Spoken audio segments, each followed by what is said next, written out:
listening to the Reckless Takes Podcast, covering sports, lifestyle, and nearly everything in between. Buckle up, boys and girls. It's time to get reckless. Today's podcast is brought to you by freezersports.com, utilizing advanced machine learning technologies to predict sporting events and find value lines. Sports betting is a ton of fun, but it can be tricky and a little intimidating to get into right away. So you need a consultant site like Freezer Sports to help you succeed right away. Visit the website today to view predictions from the NBA, MLB, and NHL models all for free. Once again, that is freezersports.com. Ladies and gentlemen, welcome to episode number 1 of the Reckless Takes podcast. My name is Kyle. I am here with my co-host, Randy, aka the Giblet King. And Stephen, God, how do I follow a cool nickname like that? What is this? The Giblet King. And we're here. We are here with my good buddy Stephen Garza as well. What's up, man? What's up? So today's episode number 1, we are going to be doing the 2021 NFL mock draft. Couple of simple guidelines to go over before we get into it. This is not a prediction podcast. We are not going to be saying what we necessarily think they'll be doing. We're going to be taking the role of the GM in this moment and doing what we would do with the pick. So that being said, there won't be any trades, nothing like that. Just who we like. So before we jump into it, do you guys have anything that you're looking out for? Any big surprises you're expecting or anything you're keeping an eye on?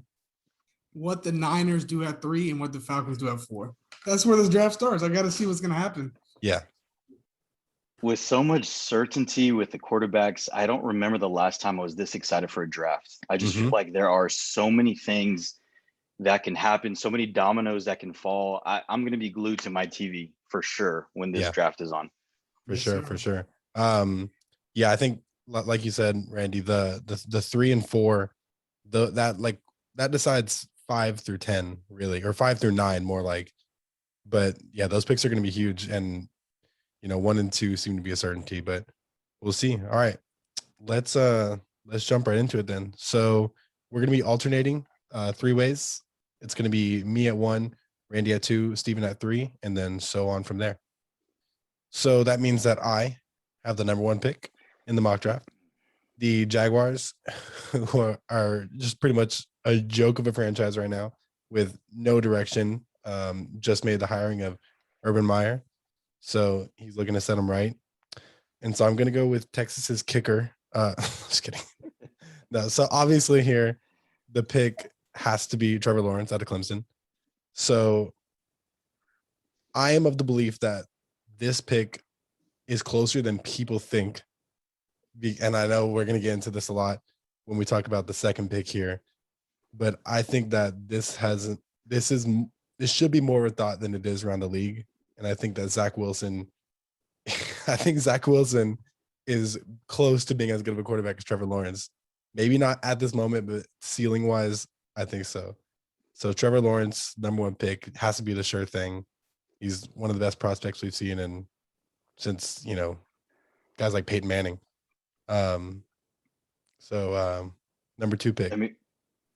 Go. You have something to say about that? It seems like he was destined for number 1 since high school.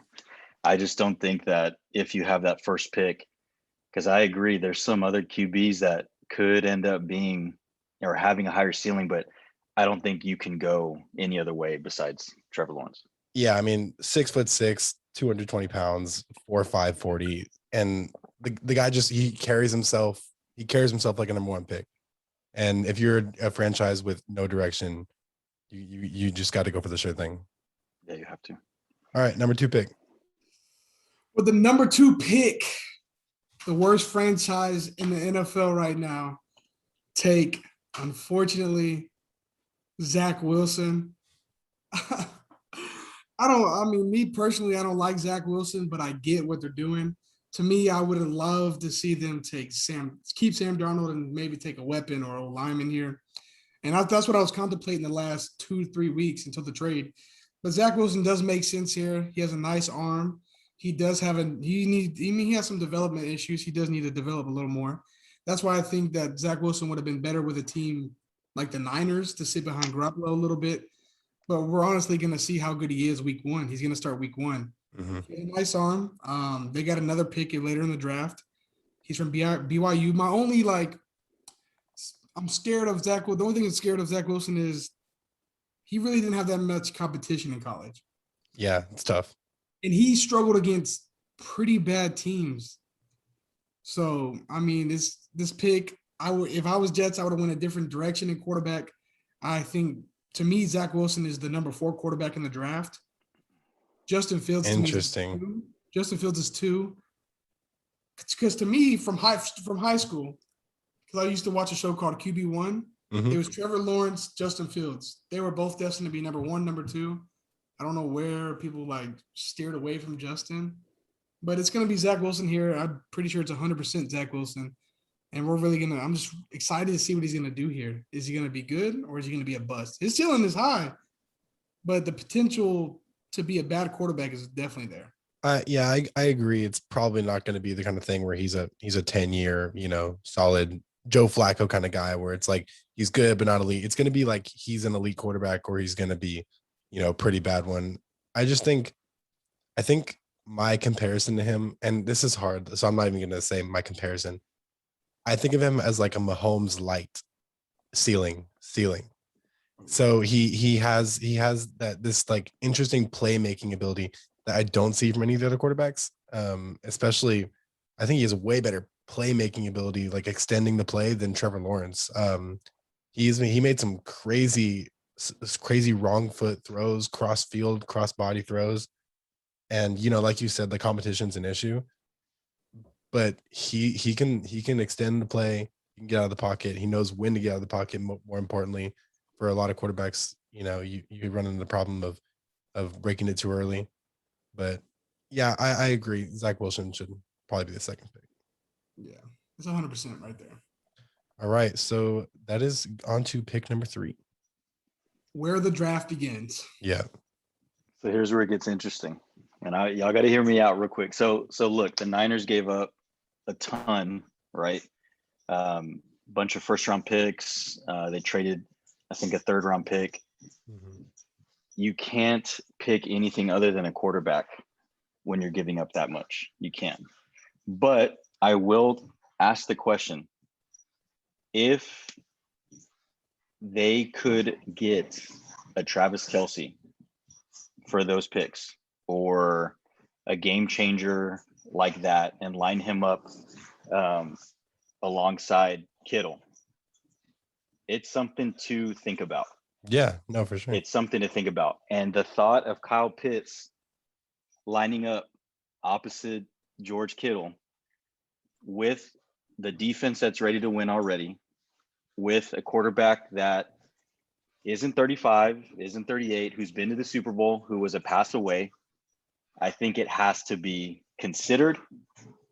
So, yeah, again, to give up that many picks, though, you have to go Mr. Fields with this one. There's no way. I don't think there's any talk of – I just don't understand the Mac Jones.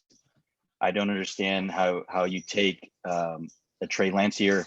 I think, without a doubt, Justin Fields, for whatever reason, has fallen lately, and I just don't understand it. So I'm going Justin Fields right here. Got you. Yeah, I and once again, people, this is us picking the pick as our own, not as prediction, because Stephen goes to deal with the dog there. My thought is that they're probably going to end up going Mac Jones here because of the reporting. Not that I agree with that. I do think that Mac Jones fits kind of Kyle Shanahan's play style. And Adam Schefter recently said that he would be shocked if Mac Jones isn't picked at 3. So when someone like Adam Schefter says that, you be a fool to expect otherwise. But so do you just eat Jimmy G's salary? I mean, is this another Patrick Mahomes, Alex Smith type situation? I don't think that they were paying Alex Smith that amount of money. Alex Smith hadn't been to the Super Bowl. I mean, the Niners were a pass completion away from winning it all. I think I wouldn't have moved up, but I just don't see Jimmy G being that far removed from being able to take you there. This is what's going to happen. This is why I don't think they're taking Mac Jones. They're taking Fields. You do not give up that much to get Mac Jones. They could have stayed at 12 and got Mac. Possibly, yeah. But he would have been there. Let's be honest. And then this is why I think Fields is, they're going to look, Jimmy G's going to start this season. And I think it's going to be something after the season. They're going to trade him. Or if it's not working out, they're going to trade him before the trade deadline. Go look at Justin Fields' highlights. The throw that Jimmy G missed on the Super Bowl, Justin Fields makes 95% of the time. Fields does not miss throws. The dude played with broken ribs. Yeah. You don't take Mac Jones here. Mac Jones was good because of Devontae Smith and Jalen Waddle and Najee Harris and that amazing O-line. You don't take Jones. You don't give up that much for Jones. Yeah. And here's the thing I about agree. Alabama is the best players go to Alabama. You're playing with the best O-line in the country, the best running back, the best receivers. What passed in the last 10 years, what Alabama quarterback has really worked out? Mhm. Tua, it's still you still don't know about Tua. I really believe the 49ers had a bunch of bad luck with COVID and injuries last year. They're one or two players away. I think Pitts has to seriously be looked at. That guy's a game changer. I think Jimmy G's still in it, but I think they're going to take a quarterback. I would take Fields over any of the other quarterbacks remaining. Gotcha. I can see Pitts going, and I can see Jamar Chase because they really don't have a number 2 right now. Mhm. They don't. Jamar Chase can be a stud for the Niners. And Yeah. Jimmy G probably has 9 to 10 more years left. You don't know. He's a Bill Belichick guy. Yep. So Cool. All right. So there we go. So we got right off the bat, we got Lawrence, Wilson, and Fields gone. So that brings us to number 4. The number 4 pick is the Atlanta Falcons. So this one here, this one's probably gonna be traded.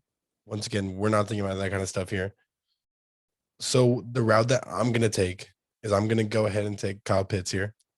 I like the idea of keeping Matt Ryan around for 2 or 3 more years. I'm not sure what his contract is off the top of my head, but I keep him around as long as you can. I think that he's still an NFL quarterback. I don't think that he's a bottom 10 quarterback.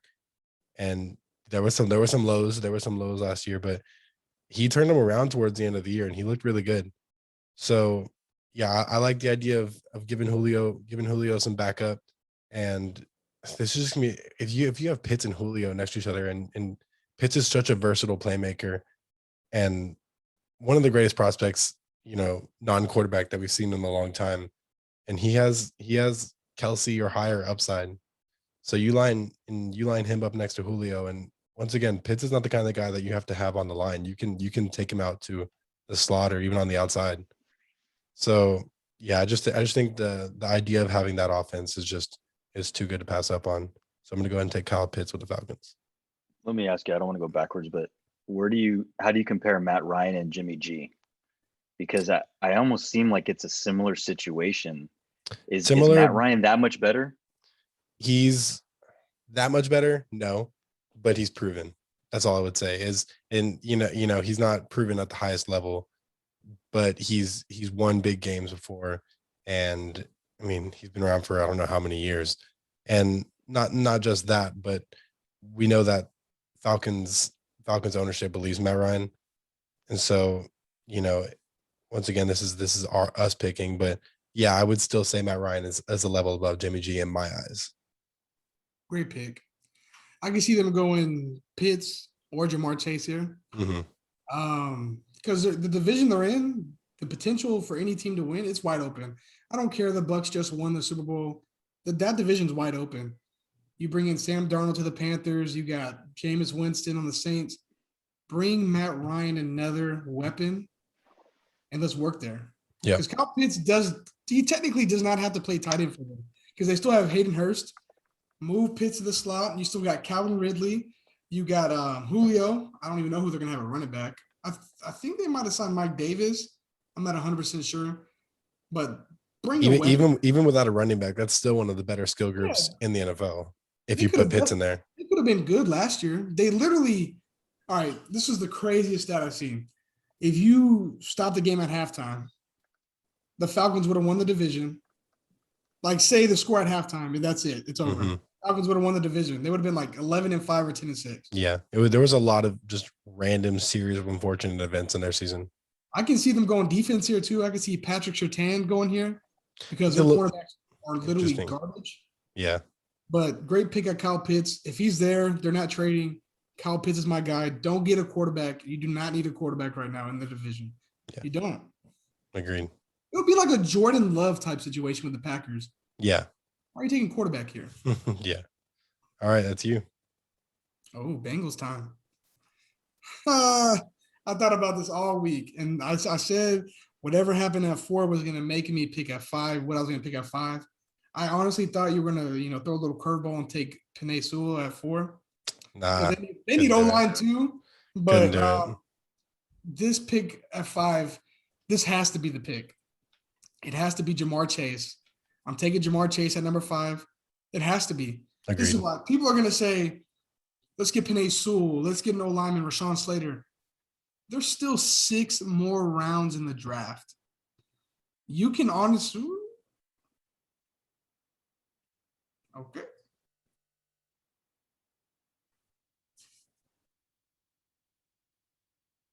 I don't know what just happened. I didn't even see. Did he He said. Oh, gotcha. I'll wait. I'll put a pin in it. There you go. Pause it. Yeah, I think Jamar's gonna be a stud, man. Yeah, he is. He is gonna be a monster. I just can't see him going nowhere else. Because you can get a stud lineman 2nd, 3rd, 4th, 5th, 6th round, 7th round. Yeah. You see what Justin Jefferson did for the Vikings. Exactly. And man, Justin Jefferson, great receiver. He ain't no Jamar Chase. But he's good. And he did it with Kirk Cousins. Mm-hmm. Imagine what Jamar Chase is going to do with Joe Burrow. They already have that connection. Yeah. Sheesh. This has got to be Jamar. It has to be. Yeah, if Pitts is here, I can see them going Kyle Pitts, but Jamar Chase has to be it. You can get O-lineman in the 2nd, 3rd, whatever. They could even trade back in to get an O-lineman. It has to be Jamar. It just has to. And if I would have to compare him to a receiver, sheesh, maybe Keenan Allen a little bit. Just stud. They're both slept on a little bit because people are saying that it should be Jalen Waddle here or Devontae Smith. Hell no, it's Jamar Chase. It has to be. If they go any other way, because they're in a. I want them. To me, they're in a win now. They want to protect Joe Burrow. I get it. He just came off a 20 ACL. You want to protect him? Get you a number 1 receiver because T. Higgins ain't going to be your number 1, and Tyler Boyd's not going to be your number 1. Let's get you a receiver right here. Let's go to the playoffs and let's win the game. We cannot hear you, Kyle. There it is. That is that's a good receiving core right there. If you throw Chase in there, Exactly. You got Chase and Boyd with Higgins going in 3. I love it. And there's so many good offensive tackles in this draft. You do not have to. Penei Sewell to me is not the best old lineman in this draft. It's Rashawn. Okay, well, it's Rashawn Slater. We'll get to that because I look at Rashawn Slater's stat, like his highlights. The dude bodied Chase Young. All right, well, let's not get ahead of ourselves, but I will have something to say about that at some point, I'm sure. All right, so that takes us to 6. Yeah, so if Jamar is available, that's who I was going to take. I think that if you trade back out of that spot, you are saying unofficially that you believe in Tua. And so I look at what the Dolphins need. Receiver would be one. But then I think they need some O-line help. So if Jamar's gone, if Kyle Pitts is gone, I do have a pick later in this round. There's a few receivers that could fall. Devontae Smith, you have Jalen Waddle. I mean, there's a few that I could get later on. But I think you take a tackle here. And so I will go the big fella from Oregon, Penei Sewell. Wow. All right. I was not expecting that. That kind of threw me off there. I was thinking you were going to take Waddle. Yeah, I was expecting a different direction, but interesting. Okay. Wow. Cool. That was the Dolphins, by the way. If anyone doesn't know who has picked number 6, I didn't mention that. Wow. Sewell. Yeah, I So, think that they have to protect Tua. I think for whatever reason, I think they believe in Tua. I think that they want to invest in him. You see what happened to him. You see what happened to Joe Burrow. I think the Dolphins, if one of those, again, to me, Pitts and Chase are on another tier. If one of them are not available, I think they go tackle, and that's what I would take, a tackle to protect Tua. Yeah, I like it. Yeah, they had to go tackle or receiver, anything to give Tua a chance because like you said, they believe in Tua. You got to give him a chance here. So, all right, I like that pick. A little bit of a curveball. I love it. Yeah. All right, so that brings us to number 7, which is going to be Detroit. So, believe it or not, I was going to go Sewell here if it was available. I know the common pick probably would be no matter what to go receiver here at 7. I was going to go Sewell. So that being said, at this point, I'm going to go ahead and take Devontae Smith at number 7. I see the argument for Waddle. It's everything's there for him. Devontae Smith to me is he's the best route runner in this class. I truly believe that. And he has game breaking ability, speed wise, route running wise, hands. I don't know if Jared Goff is the long term plan there, but no matter who your quarterback is, Devontae Smith should be on for a long time. And so, yeah, I'm gonna go Smith here. Wow. I thought you were gonna go Waddle. I see the argument. I get it. I just because of like a Kenny Galladay comparison. I think Waddle's like Kenny Galladay. mm-hmm. And because Jared Goff's used to these slower receivers. Robert Woods. He had what's the other dude's name? I already forgot it. What's the other white boy? Cup. Yeah, Cooper Kupp. Yeah, brain fart. But I mean, Devontae Smith, I think I don't like it. It's the best route running in the class, and I no get what one you're will convince saying. me I get what otherwise. you're saying, but let's say Jalen Waddle doesn't get hurt. You kind of considering Waddle a little bit? No, I'm going Smith. In my eyes, it's Smith all the way. There's two. It's not even about the ceiling for Smith and Waddle. It's straight up. I think Smith is a better player right now. I mean, he had arguably like a top 3 college football season of all time. He won a receiver won the Heisman for the first time in over 20 years. I think it was. So 30 years. It was 30 years. So yeah. All right. That takes us to number 8, which is Carolina. All right, hold up. All right, I got this pick. And I was going to take Penei Sewell here. I thought he was going to drop. Now I know you would have took him with the Lions. He was there. This is going to be hard. They don't get Sam Darnold. They're definitely going to be taking Trey Lance. But obviously, they got Darnold. Mm-hmm. So now I'm thinking, do they protect him? The O-line needs work. Or do they go defense? Because their defense definitely needs work. I don't think they go receiver here. I think they got, DJ Moore, Robbie Anderson. They could go tight end, but there's really no good tight end left. So the number 8 pick, I'm going to go ahead and take cornerback from Alabama, Patrick Surtain. Have to. You have to. I don't think. Wow. To me, it's like, why spend a top 10 pick on an O-lineman when you can get a dude that could have the same potential in the second round or later on, you can trade back in. I just think they need to go defense here. Their cornerbacks have really been bad. The division is full of studs at receiver. Get a cornerback that can just play with you.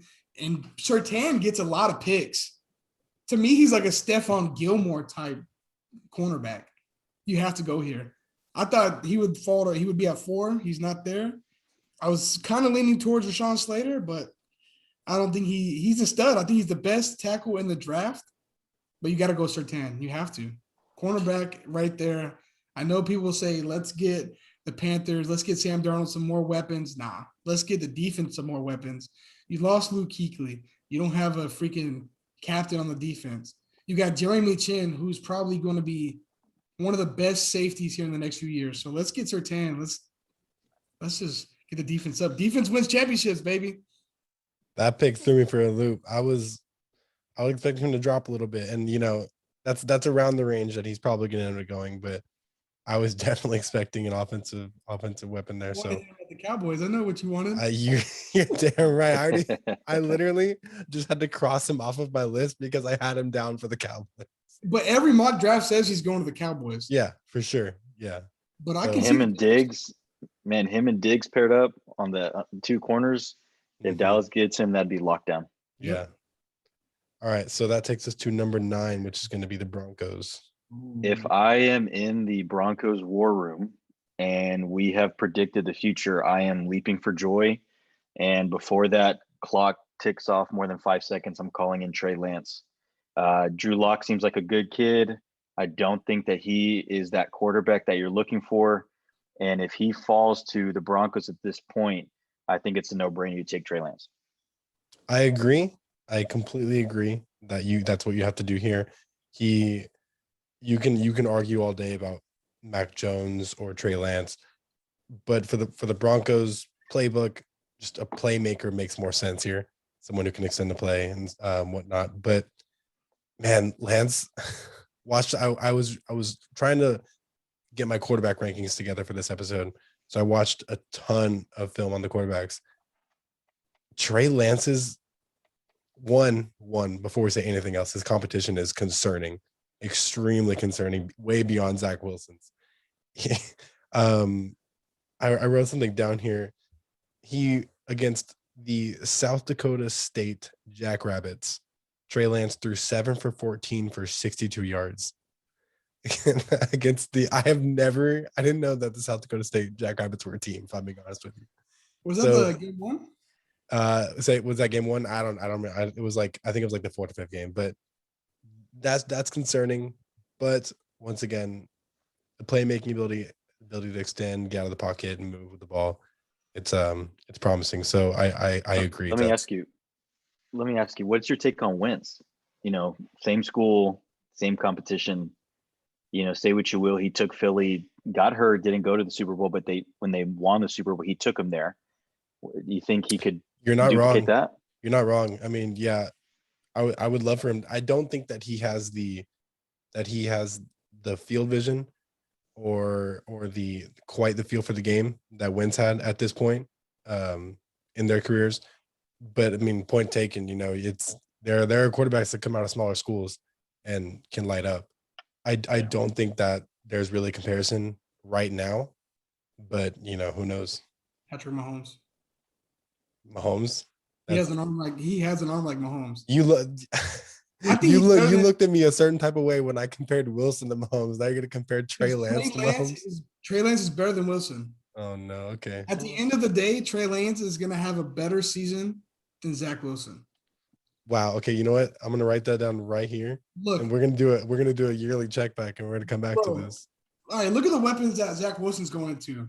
Jamison Crowder. That's it. Look at the weapons Trey Lance is coming into. Jerry Jeudy, Noah Fant, Cortland Sutton. Yeah. And Melvin Gordon at running back. And the O-line is pretty solid. That's valid. The thing that will be interesting is, I think with Wilson, he's your day one starter. I don't know if there's that much of the same feeling for Trey Lance. The more I hear about him, he's a sit half a year to a year. Do you think he's going to start right away? No. Drew Lock will start like game 1, 2. They're going to see Drew Lock is trash still. Bench him. They're going to trade Drew Lock at probably a trade deadline, and Lance is going to come in and tear it up. Yeah, I think it'll look a lot like. Obviously, sorry to interrupt you. Really quick. I think it's a lot different in situation because of how many years the guy's been in the league, but it could look a lot like the Jaguars with Minshew, where Foles comes in, and I know Foles got hurt right that second game, but I think it could look like that. We're just like a 2-game stretch and kind of struggling here and there. One little nick to Lock, and I could see him coming in and taking over the spot. Yeah, he has to. Lance is better than Drew Lock. Yeah. And look at their division: Raiders, Chiefs, Chargers. They all got stud quarterbacks. Mm-hmm. Got to get a stud. Drew Lock's not the stud.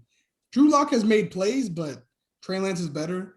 And when Trey Lance starts, I promise you, it's gonna be something crazy. Yeah.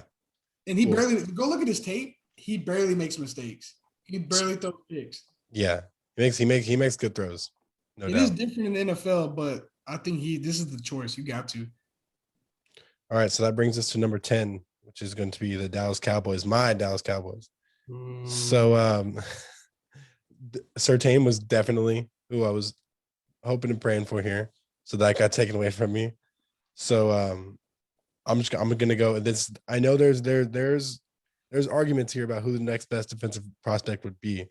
And I'm willing to hear out all those arguments, but I think for what the Cowboys need, for what the Cowboys' biggest struggle was last year, I'm gonna go JC Horn and go corner here. So I think there are conversations between him and Caleb Farley for the next best corner after Surtain. For me, I like Horn's speed a little better. Farley's a little bit bigger, a little bit heavier, but the Cowboys have had one of the worst 2-year stretches defensively in NFL history, and it's been terrible to watch. And the players look miserable out there.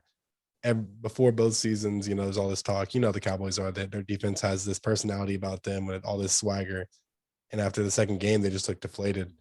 So, they really need this help out there in the secondary. So that's my pick, JC Horn. Great pick. Yeah, Farley, he has too many health issues right now. He's had back surgery. I would definitely not take Farley right there. Great pick. I could see y'all also taking Rashawn Slater because the Cowboys live and die from a great defense. I mean, O-line. Yeah. Great pick, though. Y'all definitely need defense. But knowing Jerry Jones, y'all probably fucking take Jalen Waddle. just roll out to like at that point where you're having to sit Michael Gallup down because you have too many good receivers. But I can see him taking Waddle here because Gallup's not going to be a Cowboy after next season. I think I agree that there's a good chance this is not the actual pick. Jerry Jones has a way about finding a way to take an O lineman in the first round. So I think there's a chance that you see Slater or even Tucker come off the board here from the Cowboys. But yeah, we'll see. So that takes us to Stephen. Do you have anything to say about the Cowboys there? No, I think if I'm them, I'm going a replacement for Tyron Smith. Just doesn't seem like that guy can just stay on the field anymore. Yeah. Great, maybe borderline Hall of Famer, great left tackle, but man, he's just always hurt. I think that they're going to try to protect Dak when he comes back. So I think if Slater's on the board there, I'm going there, but not a bad pick either. Gotcha. All right. That takes us to number 11, which is going to be the Giants. Easy pick. If this guy is still here, the Giants need to run to the podium. Run. Number 11, the Giants take Jalen Waddle. Yeah, I completely agree with you. It has to. See, I'm also thinking Jalen, Rashawn Slater here because they definitely need O-line help. But the receiving core hasn't really been good since Odell left. Darius Slayton has been here and there. Shepard can't stay healthy. Evan Ingram cannot stay healthy. I don't even know who else they have at receiver. They had Golden Tate cut him. Waddle is the pitcher here. Waddle's gonna be your number one guy coming in right now. He is a stud. He's better than Devontae Smith. He's my number 2 receiver. Jalen Waddle, Giants. I love it. I mean, I cannot believe, and passing him up at 10, like it hurt me. The Cowboys just don't need it, but it still hurt me because coming into this mock draft, I didn't expect Waddle to go past 8. So I can't believe he fell on the Giants. And yeah, like you said, that's one of the, again, that skill group takes a huge leap from that right there. Because that's a decent, when everyone's healthy, that's a decent skill group, but well above decent skill group. It's really up to Daniel Jones, to be honest. Yeah, that's the thing. Yeah. And I mean, they seem convinced they're still, going to roll with him. Is there any chance that you look, if you're the Giants here, that you look to the other Jones? No. Daniel Jones can sling it. He has a fumble issue. He fixes that. They're definitely division winners. You got to go Waddle. But if Surtain's here or JC Horn, you take one of them. But if Waddle's here and they're not there, you're taking Jalen Waddle. The Cowboys fan of me wants to argue with you that you just said that they're one Daniel Jones away from winning the division. But considering that they are, let's be honest. All right. Well, next up here, it's going to bring us to the Eagles. Yeah, I think that they, at this point, I'm still not sold on Mac Jones. So I don't think you go QB here. I think that they may have settled on a QB1 for whatever reasons. I just think they believe in Jalen Hurts. And so I think I would have taken Waddle if he was there, obviously. And so if Caleb Farley falls to me and he's still available, I think, like you said, arguably one of the best corners in the draft. I'm taking Caleb Farley here. I like it. I'm just thinking as I said, as I handed that pick off to you, if the Eagles would have loved to have seen Waddle fall one more spot. And the Giants were just as happy, but I think that Waddle would be an amazing fit on the Eagles. I agree. All right, so that's going to take us to the Chargers. Oh, my bad. Go for it. I don't know what's happening. This is who I think they're going to take in real life. Devontae Smith. If they have a choice between Waddle and Smith, they're definitely taking Smith. Well, I would be shocked if Smith falls to 12. I wouldn't. There's just I think people are worried about his size. Exactly. I agree. I think people are too. Eagles love little people. Breaking news: Eagles love little people. All right, so we're gonna go to 13 here. That's gonna be me with the Chargers. Man, at this point, okay. So I think the I was hoping that Sewell was gonna fall here to the Chargers. I probably there was a couple other teams I probably would have taken Sewell with as well, but from the Chargers point of view, I know they would love to see Sewell here. So I think I'm definitely gonna go O-line. They need to protect their future Hall of Famer quarterback. I'm gonna go ahead and go Rashawn Slater here. It was tough. I think that from what it sounds like, you're very high, Randy, on Slater. I'm also very high on Elijah Vera Tucker. So there was mental contemplation here of which old lineman I wanted to go with. But I'm going to go Slater. He's more proven at the college level. It's a little bit smaller than Tucker, but I think that he's my guy. Yep, that's the best O-lineman in the draft. The minute I saw him body Chase Young, I knew it. Penei Sewell took a whole year off. Big boys can't really handle a year off. I'm a big boy. I'll tell you right now. And I doubt his big self was working as hard as Rashawn Slater was. Yeah. At the end of the day, they're both going to be good O-linemen. Slater's just going to have a better year and a better career. I agree. Hall of Fame upside, honestly. So, all right, that takes us to the Vikings here, number 14. This is where the draft's going to get crazy. Yeah. I really thought about this pick. Could they go receiver? I don't think there's a receiver really that good they can take here. You got Terrace Marshall, Elijah Moore. I think that's his name. You got Rashad Batman. But I think they're taking this pick. The Vikings take quarterback, Alabama, Mac Jones. Wow. They've been talking about letting go of Kirk Cousins for like the last 100 years he's been on the team. Kirk Cousins cannot get the job done. Bring Mac Jones in, let him sit a half a season behind Kirk. Then bring Mac. You already have the weapons. Justin Jefferson needs a great quarterback. I think Mac Jones is decent. He's not top 10. But if he falls to the Vikings, I can very much see them taking Mac Jones. Very interesting. I agree. I think that this is more than likely within here or the next 3 or 4 picks will be the lowest that Jones will fall. I was ready to take him next with the Patriots. Yeah, I that would be a really interesting one. There's a lot of routes that they can go, but yeah, I don't think Jones is going to come in and be day one starter. I don't think they're going to trade Cousins just to get like some small return off him. They'll give Cousins half the year to prove himself, and you're not going to kill yourself if Mac Jones is on the bench for a little bit. There's not a whole lot of opportunity cost, more than likely. But I am higher on Mac Jones than most people. I think that he has really, really good pocket awareness, and that can't be understated. I know that in today's league, we're looking more toward the Jacksons and the Allens who can get out of the pocket and really move. But I'm still one that loves to watch Tom Brady sit in the pocket, for as long as he possibly can until he can find something to do with the ball. So I love the pick. I love the pick. All right, that'll take us to number 15, which is going to be the Patriots. Yeah, I was ready to take Mac Jones, even though I can't see Belichick taking a quarterback in the first round. There have been some reports that they're hoping someone slides or falls to them. At this point, if all those quarterbacks are off the table, they do have a lot of offensive concerns. Man, Cam just wasn't it last year. They said he just wasn't the same after COVID. There's reports that they're going to give him another shot. So I think if Micah Parsons is still on the board, I think he screams what the Patriots love. He reminds me of Hightower and all those mean Ninkovich and all those mean linebackers that the Patriots have had in the past. So I'm taking Parsons if he's still here on the board. I love it. I love it. Yeah, I was curious. I was looking. I don't love the linebackers in this draft.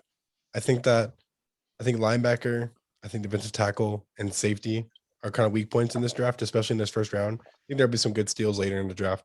But I was really interested to see Parsons would be the one exception that I would have going in the first round here of the linebackers. So interesting. I like it. Crazy Right. he's dropped this far. Say again? He's a top 10 talent. I agree.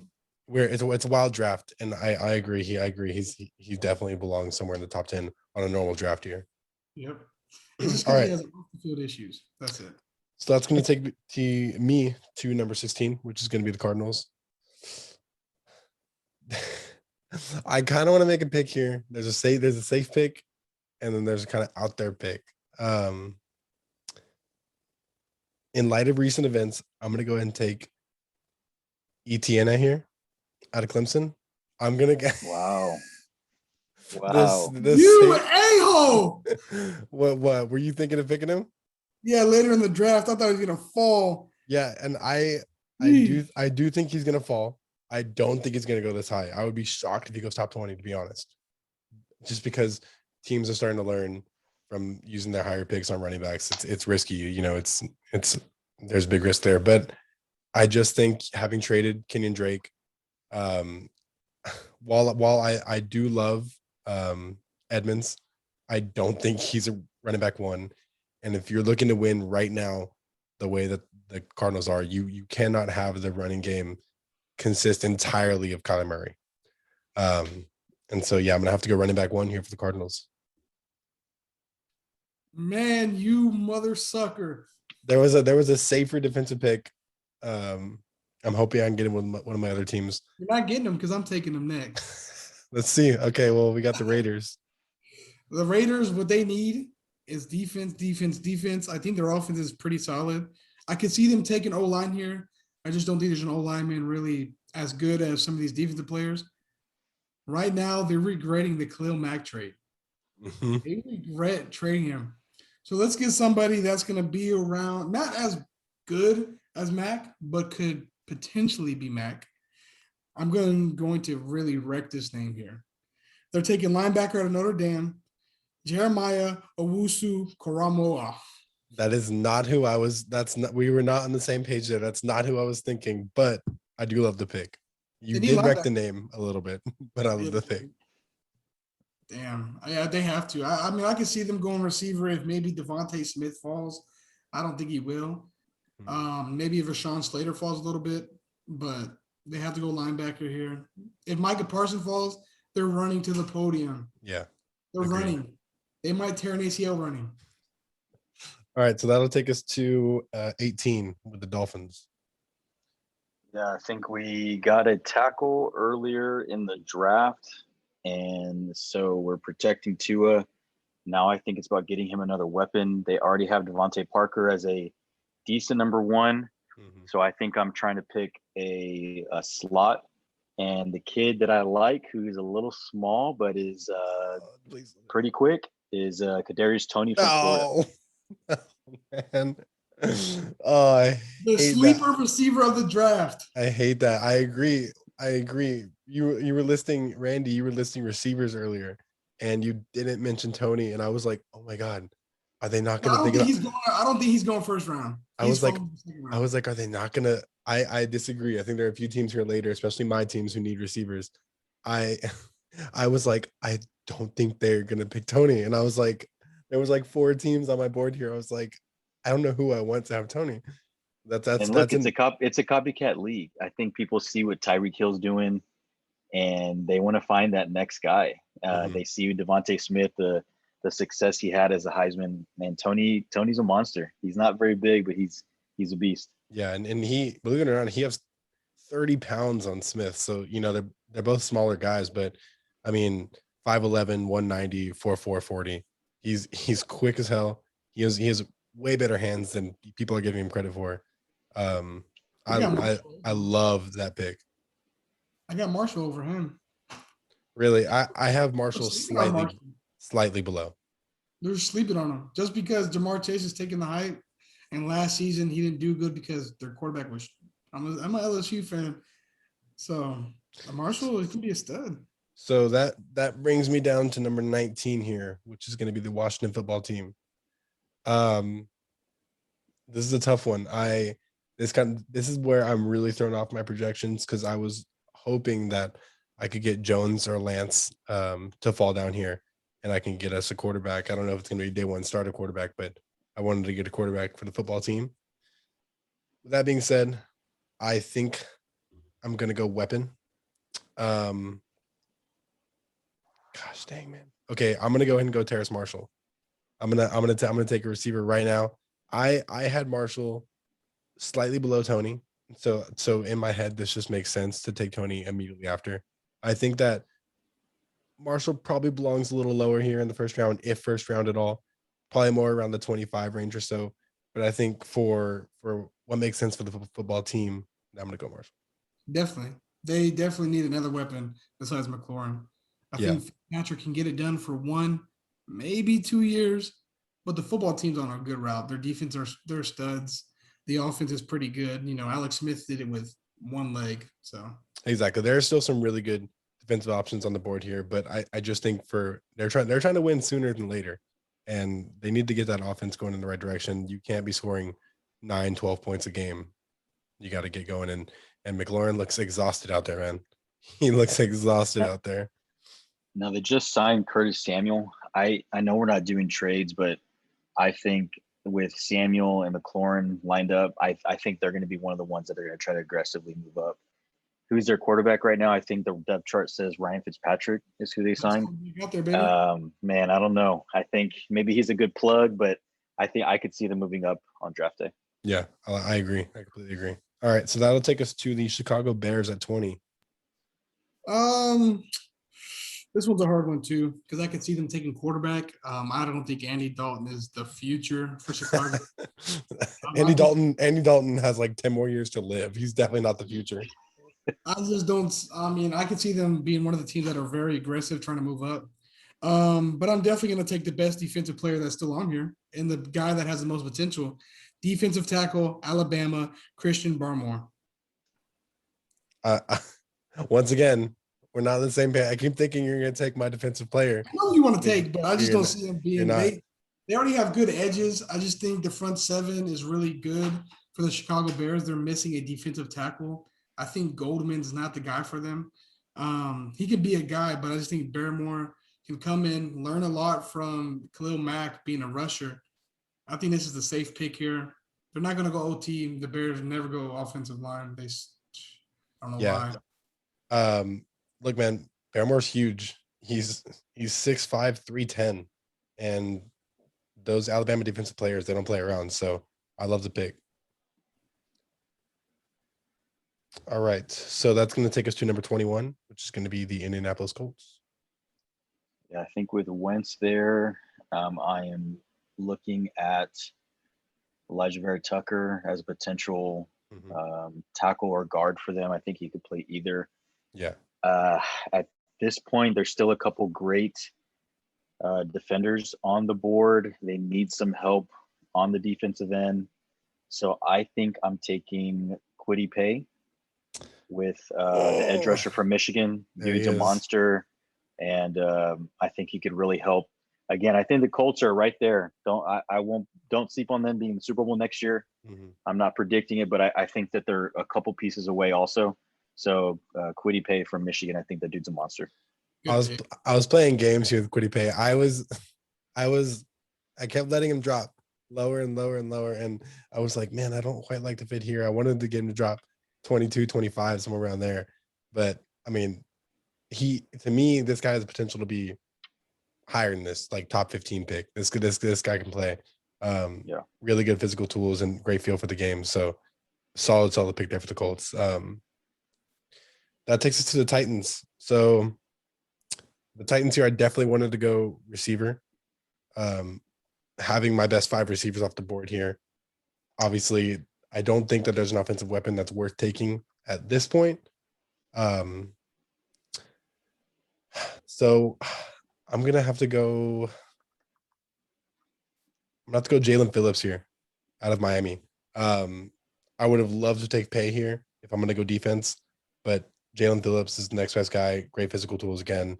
A little bit smaller than Paye, a little bit taller though. So I'm gonna have to shore up the defense for the Titans. Jets 23. If this guy's here, run to the podium. Tear your ACL here. The Jets need this position more than they need a lot of positions. And this guy is a stud. He proved it. They're going to be taking running back out of Alabama, Najee Harris. He's like Derrick Henry. He has potential to be like Derrick Henry. Get a guy that's going to help Zach Wilson now. I wanted to take receiver here, but again, I don't think there's any receiver that would like match with Zach Wilson. Yeah. So let's take Najee Harris here. Let him be the next Derrick Henry and tear it up in that division. Completely agree. Yeah, I think once again, like you said, taking the load off of Wilson right off the bat and give him a star running back. There's legitimate conversation of who's the better running back here in the draft. And I know that I took Etienne super early, but it can't be slept on the conversation of who the better running back off the board here is. So great pick. So that takes us number 24 here with the Steelers. Listeners, bear with us. This is the point where everything comes unhinged a little bit, right? Like you have all these plans, all my next like 4 picks I had, lined up. They're off the board. So this is the point where we got to start getting tricky and looking things up and finding the answer. So the Steelers, what are they going to do here?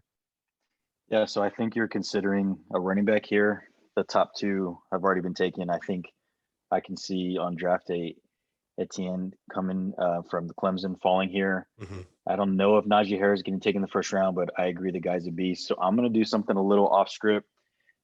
Numbers are going to be a little blurry, but I believe the Steelers started 10-0, had a great season, fell short. I think when I'm looking at the stats, this dude had more passing yards than Zach Wilson and more touchdowns than Zach Wilson. Don't be surprised to see Kyle Trask from Florida come off the board here. Heisman, he was a Heisman front runner for most of the season. Dude has a cannon. I think he's uber competitive. I can definitely see him going in the first round. Wow. That shocks me. I was actually going to make a joke here in the next couple of minutes of me pretending to pick Kyle Trask. I think that there's potential. I don't think anyone has the balls to take him in the first round. That's one of those picks. Obviously, what do I know? I'm not there in the war rooms. I think that's one of the picks that every other war room in the league is going to be like, what did they just do? You know what I'm saying? You don't see it? I don't see it first round wise. I think that Trask, I wouldn't be shocked if Trask fell to the 3rd, 4th round, to be honest with you. Saints were talking about taking him in the first round. Who was? Saints. Really? Yeah, this dude this year had 4,300 yards passing, 43 touchdowns to 8 interceptions, playing in the SEC. Yeah. Compared to the School of the Blinds that BYU plays against. I don't know. Man, he was hot at the beginning of the season. The Steelers, again, they don't have a ton of glaring needs. They had a weird end of the season last year. I could see Trask going in the first round. I don't know why. Awesome. Cool. I mean, I'd love to see it. All right. So that's the Jaguars, number 25. So this one's to me again. I definitely wanted to go receiver here. I was hoping that I can get Tony or Marshall to fall. That being said, they have a lot of needs. I'm going to go ahead and try to protect Trevor Lawrence here. And I'm going to take Elijah Vera Tucker. Pretty surprised he fell to this point. But, I'm more than happy to take a 6'4", 315-pound lineman out of USC and just shore up that line a little bit. These picks where we get the second pick in the draft, they're fun because you can kind of build off of what you just did with that other pick. So, that one's pretty exciting for me. He's a solid player. Yeah. So let's go to the Browns, 26. Playoff Browns? The playoff Browns. That's gonna be all the fans' nickname for them for the next 20 years, just based off of one birth. They're definitely not going offense here. Their offense is stud-like. I think their weakness on the offense is Baker Mayfield, but there's no quarterback here, and they want Baker. So they're definitely going defense. Myles Garrett needs some help on that D-line. They're going to be taking the edge, who I think he, to me, is one of the top 2 edge rushers. Aziz Ajuri from Georgia. Nice, man. Bell just blows my mind. So that'll take us to 27 with the Ravens.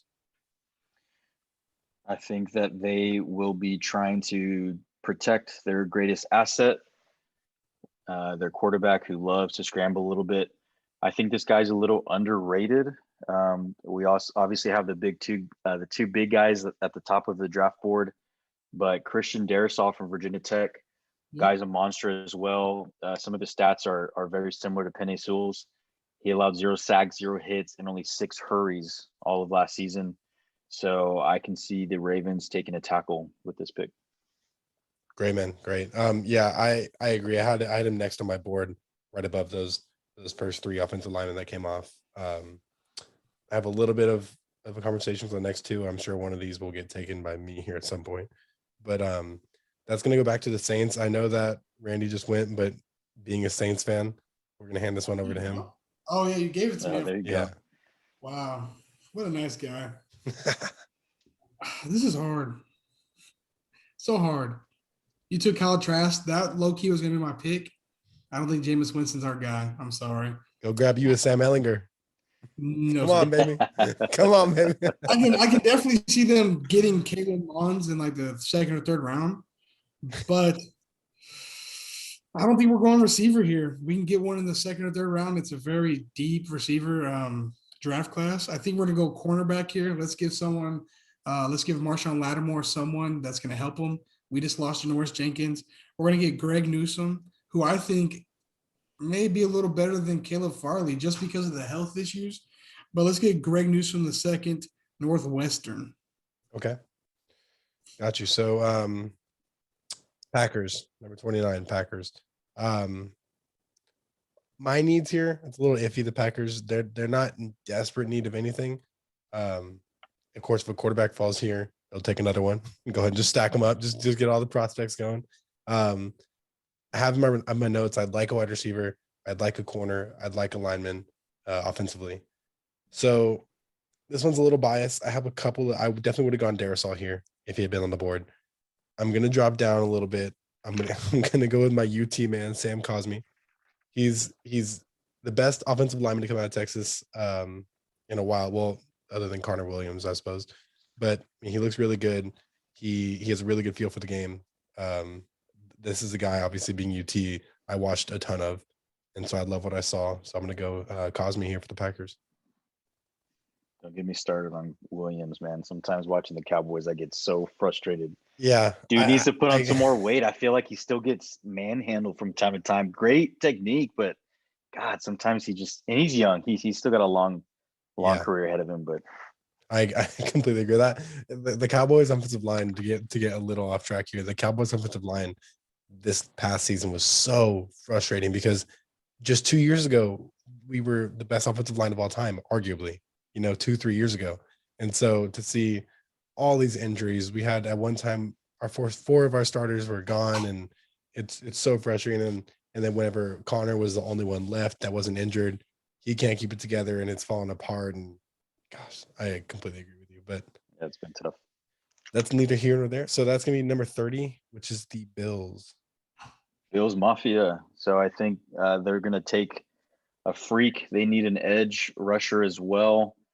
They could use some help on in the interior defensive line, but I think they take the freak edge rusher Jason Owe. That's who I would take. Yeah. Dude, 6'5", 250, runs a 4.40, has a 36-inch vertical. I think you take it later in the rounds. Again, you've already made it deeper in the playoffs. You're taking guys who are best available, and if he's still on the board, I'm taking him. Awesome, man. Chiefs, 31. All right, this is an easy pick for the Chiefs. If you watch the Super Bowl, you know damn well they're taking this position. Yeah, I know exactly where we're going. They're going to go ahead and take Oklahoma center Creed Humphrey. They need O-line bad. I can see them if one of these tackles like Dershaw falls, but they need center really bad. Dusko center. They don't need weapons on the offense. They don't need weapons on defense. Let's get the best guy available. Humphrey. Yeah, I can see him. I can see Leatherwood from Alabama coming out here. I see Jackson Carman from Clemson coming down here. That leaves us with the Bucks, the last pick in the first round, AKA New Jersey Nets. I'm gonna yeah, exactly right. I think people are just gonna want to go play for the Bucks. They're gonna get these dudes on mid-level exemptions. You know what I'm saying? Everybody's gonna want to play with Tom Brady. So obviously they don't need any weapons right now. There can be a conversation had here whether or not they need a tight end. To shore up the next couple of years. I'm not going to go tight end. Now that there's no one here, I can say this. I've been saving it just in case I change my mind. But Pat Freiermuth, out of Penn State, this tight end, second best tight end in the draft. He's not a pass catching guy, but he has a chance to be, Gronk part 2, Gronk light. He's probably the best non-offensive line pass blocker in the draft. Just a real feisty dude. So I almost went him. I'm going to go 2 straight UT picks here. Hear me out. All right. So if anyone watches UT, Joseph Osai. He's undersized by probably about 40 pounds. I think this guy's going to end up being better out of the 3-point stance. I don't think that he's heavy enough to be on the line. But this guy's just got talent. He's feisty. So this being the last pick, I'm kind of going more of a passion pick here. I love watching him play. He stands up for his teammates. Seems like a really good dude. So I'm going to go Joseph Osai here with the last pick in the first round. Ugh. You guys familiar? Yeah, no, dude's a monster. I'm curious to see how his game and size translate, but man, the college level, he was just always around the ball. You just always saw him doing something. I wonder what it's like, at the next level, but guy's a solid player. Great instincts. Great motor. Yeah. All right. So that's gonna wrap up the draft here. So let me ask you guys before we wrap up, what do you guys think? What shocked you the most here? There was a lot of shocks for me. You guys have anything notable? Yeah, Waddle falling as far as he did, I think was a little surprising. I thought he would have been taken a little bit early, so that did surprise me. What about you, Randy? Anything surprise you? Yep, that you didn't take a lineman with the Cowboys. Where's it at? I already lost it. Oh, Cardinals taking ETN. Surprising. Yeah. I think it makes sense, but like I said earlier, I'd be absolutely shocked if that is the pick. That's a good prediction. Do you see 2 running backs going in the first round? Oh yeah. You think? I don't know. I don't know who's gonna fall. I don't think enough teams in the first round need a running back for there to be 2 taken. The Jets does make sense. Like I like that pick. I don't think it's what they're gonna go here because I think that teams are just gonna believe that either Harris or Etienne are gonna fall. What I think is gonna happen. For me, one of the, I don't know if this is most surprising, but I think Marshall dropping to 19 is gonna be huge. I see a lot of Justin Jefferson fell to 22, I think it was last year. I think both guys at LSU, I mean, the comparison's obvious, but just beyond LSU, both these guys can play, man. And so I think that could be a steal for Washington if they were able to pick up a receiver like that. Let me ask more of a prediction from you guys. How far down does Justin Fields fall in the draft? Number 3. You think that's the floor? If the Niners are stupid enough to take Mac Jones, oh my God. I don't know. Look, I don't know how to tell you guys, but the league is down on Fields in the past 2 months. You want to know why? And if you had to say why? Because teams do not like black quarterbacks. I'm being honest. You think that's what it is? Lamar Jackson should have went higher than 32. Let's be honest. They don't like guys they run and some teams races. I don't want to make it a race thing, but teams don't like. So for me, I think that I if I had any criticism, and this isn't uncommon, if you go back and if you watch just the highlights, even not even film, if you just watch his highlights, you can see that past his first progression, it gets sloppy. He makes some weird decisions, makes some weird throws. Luckily for him, they didn't really cost him at the college level.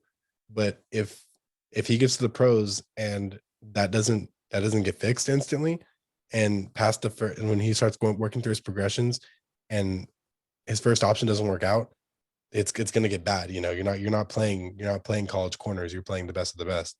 So that's my main criticism. I mean, Fields has Cam Newton like comparison. Yeah, I mean the size, the height isn't there. Obviously, no. Yeah. I mean the good stuff about Cam. Yeah, the arm is better, but the running vision and the running ability is Cam like. Here's the thing. I feel like Ohio State is gaining a reputation like Alabama. Mm-hmm. You look at the last few Ohio State quarterbacks: Dwayne Haskins, Cardell Jones. I mean, complete bust in the NFL. I think that's scaring people. Is he a system quarterback? Can he play it in any other system than shotgun at Ohio State? Jason Day is a savant when it comes to offensive play calling. It's just amazing me with his athletic ability, his size, the fact that he's done it at the highest level. I'm shocked to hear that he's going to be falling to maybe the Patriots. Yeah, I can't believe it. And that'll be my prediction, is that the Patriots trade up and make sure they get him, whether it be 4, whether it be 8. I think the Patriots are pretty likely to trade up to grab him. If he falls past 3, the Falcons, Broncos, or Patriots are picking Justin Fields. Yeah. All right. Let's see this. Mac Jones, Bama. Devontae Smith is gone. Jalen Waddle's gone. No Najee Harris. Is Mac Jones even in the first round talks? Probably not. But I mean, at that point, it's hard. Obviously, they're gone. But if you're bringing in next level Alabama guys, then probably, yeah. If you give him no weapons and you give him, community college weapons, no. But like, no one's gonna look good like that. So I'm harder pressed on the whole. I'm harder pressed on the whole weapons made this guy look good. Because if you go and watch Mac Jones throws, he put the ball where it needed to be. These guys are great and they get open, but ball still got to get there, man. And Mac Jones got the ball there. He held the pocket, and he did what had to be done. Say again. Not top 3. AJ McCarron 2.0. Yep. Yeah, you're not wrong. I mean, you're not wrong. I see that. The Niners take him at 3. Oh my God! They gave up all that for Mac Jones. They could have just took him at 12. Yeah. No, having done this, having worked it all out in our heads, I absolutely see multiple scenarios where Jones can fall down that far. It's Fields or Lance. It's one of them two. Yeah. 3. It cannot be Jones. They're saying it's Jones, but if you go back and look at the pro day, they were not impressed with Jones. Bill Belichick definitely wasn't impressed. All right, guys. Well, I think that's going to do it. Once again, the NFL draft is Thursday, April 29th. So looking forward to that. I'm excited. I'm sure I'm going to take a picture of this and we can go over how hilariously wrong we were. But I think all in all, our concepts made sense. Whether or not that's the way they go, it is what it is. But I like what everyone was thinking here. You guys have any final thoughts? Any final words? Go Cowboys. There we go. That's all that needs to be said. Saints suck. All For right. the 15th year in a row, Cowboys to the Super Bowl. Yeah. The Saints are right behind you. It's our year every year now. And we choke. All right, guys. Remember, help us out. Review, rate, subscribe. Helps the show a ton. It's been really fun. We have a lot of episodes coming. We have a lot of things lined up. So yeah, we'll see you guys next time. You ready to be boys. reckless? It's time to get reckless.